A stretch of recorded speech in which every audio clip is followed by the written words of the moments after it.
Today's guest, she's from MTV's Fresh Meat 2, where she won. Carley Johnson. Thanks for joining me today. Hi, thanks for having me. So, talk to me a little bit about your casting process and what that was like. Okay. Man, I was in between moving from Kentucky to Las Vegas at the time, and I was looking for jobs. I think it was on Craigslist. And I ran across an ad I was doing some modeling and whatnot, promotional stuff. And I applied somewhere, and it turns out to be for the Bad Girls Club. And apparently they liked me, but I wasn't bad enough. So they ended up offering me the challenge, and I had no idea what it was about. So I ended up in Las Vegas at the time, so I'd go to LA every once in a while and do some interviews and Skype stuff, and it wasn't too bad, really. I don't know. I've never done anything like that. Coming from a small town, it was really different, but it was so long ago, 10 years now. So yeah. So I had obviously like 3 other guests from your season on prior to now, obviously speaking with you, and they told me about, you guys got taken to a tent prior to getting drafted by the challenge people. Did they tell you guys what was going to be going down before they took you tent and were doing all that combine stuff? No, absolutely not. I had no idea what I was getting into. The first person I met was Vinny, and we just met out in the parking lot, basically. And it was kind of awkward, but yeah, they basically just said, get your stuff and let's get on the bus. And at that point, we had no idea what was going to happen at that point. So, right. Who did you kind of first resonate with, when you met the other meat? Cara Maria, she was pretty cool at first, but she left right away. So, Sandy and Sydney were also really cool. So, those were probably my closest friends. Right. And then Vinny and Brandon, as far as guys go. Mm-hmm. So, I talked about this with the other Fresh Meat guests, and we all pretty much agreed consensus that the house you guys were living in was beautiful. Personally, as a fan, it's probably my favorite house that I've seen them. Oh, wow. Yeah. So I'm going to ask you, what was your initial thoughts on the house when you saw that was where you're going to be living? It was freaking huge. But I don't know, I didn't have anything to compare it to, and I never watched the show. So I just assumed they were always mansions, and they were always super nice. So it was really hard for me to go by. But yeah, I love colder weather scenarios versus the warm weather. So just to set up with a log cabin and all the trees and stuff up in Canada, it was beautiful. Right. Yeah. Well, you said you like colder, right? Better? Yeah. I love cold weather. Yeah, same. I can't do the heat. For me, I'd say it's easier to if you're in warmer weather, it's easier, or no, it's harder to get cooler than when you're in colder weather than it is, you know what I mean? Yeah, no, I feel you. Yeah, no, I think this cold weather has more personality. It's like a beach is a beach. You got water and you got palm trees. But cold weather, you have so many variables. So I'm a huge fan. So you obviously just said that you didn't know what the challenge was before going on, correct? Yeah, I had no idea. None. Okay. I Googled it a little bit and whatnot, but other than that, I was I had no idea what to expect. So when you guys were getting picked, you probably didn't have a clue as oh, this is the good people and this is who yeah. Did people no idea. Yeah. So when you got Landon, did people kind of tell you you got a good partner or? Yeah, no, I was super bummed out because I got picked last. So I was oh my God, what? This is terrible. I thought I was going home right away, and I didn't know what to expect, but I was trying to be positive, and people were oh, well, you got Landon, so you're good. And I was oh, I don't know who he is or what he's capable of. So at that point, I was just yeah, I was worried, but I'm kind of glad he got the last pick, and I was the last person. So yeah. What was it like having Landon as partner? Because most challenge fans like love him. So yeah, no, he was such an awesome guy. Super like understanding and patient compared to the other ones. Non-dramatic. So he was definitely. I'd pick him again in a heartbeat for sure. Mm-hmm. So on one of the recent challenge YouTube posts, they did like I think it was like either a top 10 like video, and you were actually in it. This was like really recently. It was I think it was like iconic challenge moments or something like that. It was the one where you were climbing the rope, and then you and Landon had to jump onto like that like bag, I think it was. Oh yeah. And then when you fell in the water, and then you made that noise. Yeah, that noise. Whatever that was. Yeah. Yeah. Talk to me a little bit about like how painful that was. Oh man, I think it just knocked the wind out of me or something. I don't know. I don't even know what happened, but I couldn't breathe, and I was just like, holy shit.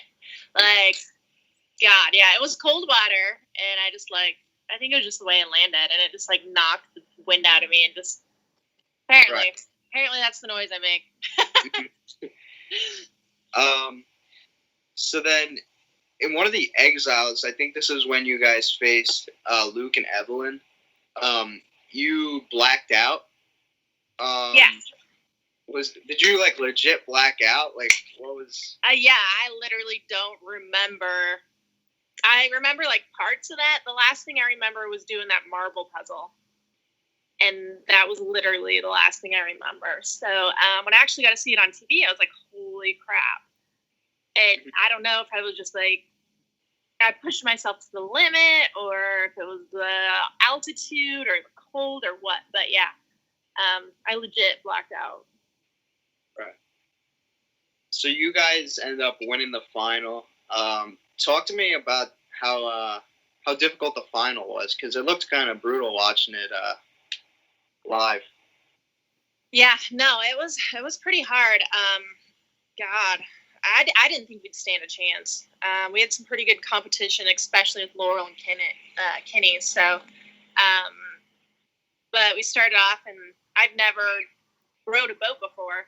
So just to have that advantage of Landon knowing what to do, I think that pushed us ahead. But I don't know. I just kind of, same thing, blacked out a little bit. And I just kept going and going, just kind of like outer body type, you got to do this. So, yeah. So I don't even know if I can resonate how hard it was, because at the moment I was just, I'm not at the end. So I just kept going. Yeah. So at the reunion, you and Laurel kind of went at it a little bit. What's your thoughts on Laurel? I mean, it's been like 10 years. I don't know. I just didn't think she was a very good person at the time. She might have grown up now. I haven't followed her or watched her on TV or anything. So, I don't know. She just didn't seem like a very nice person at the time. And I thought she needed to know that at the time. And, all the pressure and stuff. And I don't know. Yeah. She was probably my least favorite person. So, yeah. But. So this comes up frequently with fans, with people they haven't seen in a while. They always want to know, like, oh, why don't you do another challenge? Like, why didn't you come back? Like, why didn't we see you? Talk to me a little bit about like how frequently you got called after your last season to do them, and kind of like what led you to not go on. I think I actually got cast for one of them, and they made me jerseys and everything. I don't even remember what it was. I was about to ask that. It was, I think, Battles of the Seasons. I heard it was Battle of the Seasons, because it was a Fresh Meat team, right? And then Cara Maria had your jersey on, and they had to like iron on like that's what I heard. They had to put like a bumper sticker on it or something. But I don't know. I don't know what happened there. I didn't have a career or anything at that time, and I was just kind of hanging out. But so that was totally a casting's call. I was ready to go, and they just ended up last minute. Maybe Cara wasn't able to go at first, and then last minute they just switched it. So I'm guessing that's what happened.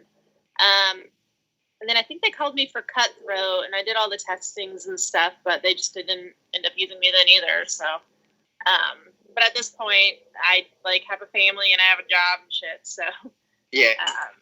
yeah. So it was like those first couple of years, I was kind of just, traveling, and I didn't have anything to do, and I would have done it in a heartbeat, but they didn't want me for some reason or something. Somebody ended up going that couldn't, or I'm not sure. That was all casting, but at that time I was down to go. So.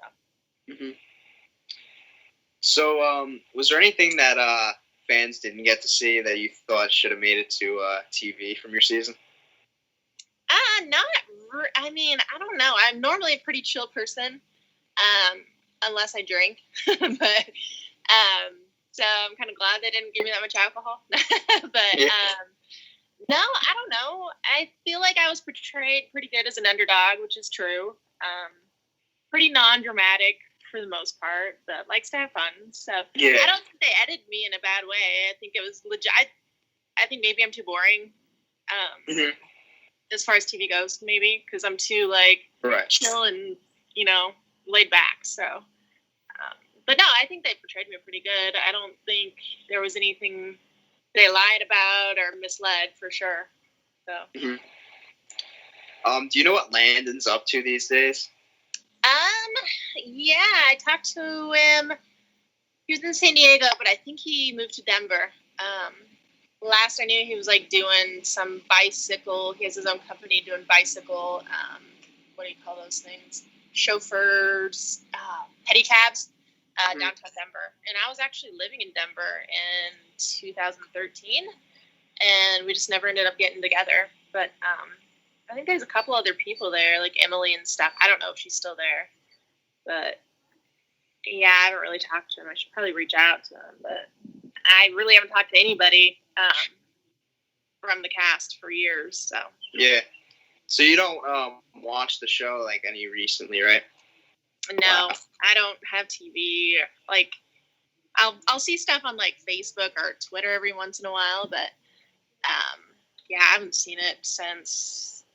God, I don't even remember the last one I watched. Probably the season after mine, and then that was it. So. Yeah. So what have you been up to since we've last seen you on TV? Oh man, 10 years. Lots of stuff in 10 years. Just a brief little synopsis. I got married in 2015. So in Iceland, we got married there. And then I had my first daughter in 2015, and then my second daughter in 2017. So 2 daughters, and I've been working at the railroad. So for 5 or 6 years now. So moved around a little bit. Ended up back home in a small western Nebraska city. So it's pretty uneventful here.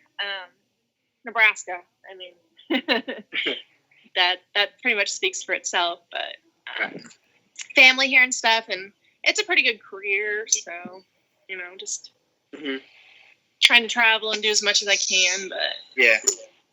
So obviously with the coronavirus being a big thing, obviously you and I being from different areas, it's obviously different circumstances, but how has the virus shifted your day-to-day for you personally? Well, I'm still working. Everything's pretty much normal.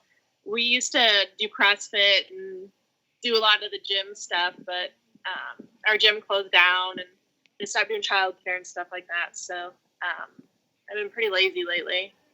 But yeah, no, it's a small town. I don't shop in real life. I'm so used to shopping on Amazon and stuff like that.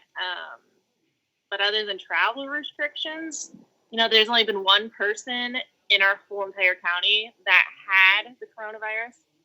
So, but they still close schools and stuff like that. But I don't know. It's kind of weird. I don't know. It doesn't seem real yet because I don't know anybody that's had it and I haven't seen it. So it's just kind of annoying at this point. Right. So we have to take all these precautions and we don't have any people. So I guess, I don't know. We're pretty safe here, but yeah, it's pretty self-sufficient.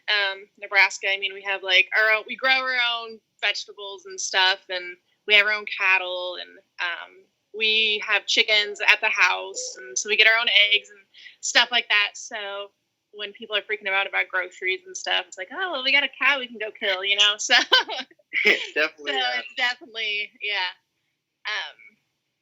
I really haven't seen an impact. It's just the gym mostly and leaving town. So. Mm-hmm. Yeah, I'm praying that the gyms open up soon. Right. It's terrible. Yeah. I just want to have school in the fall, you know? Yeah. I don't want my kids to go to school with masks and all that stuff. So you know how awkward that would feel, like sitting in a classroom with especially for little kids. Like, oh, that'd be terrifying for them. I don't think they'll be able to do it. But yeah. Well, it was a pleasure again to speak with you today and having you on. Yeah, no, thanks for having me. I appreciate it. Take care and stay safe. All right, you too. Bye. Bye.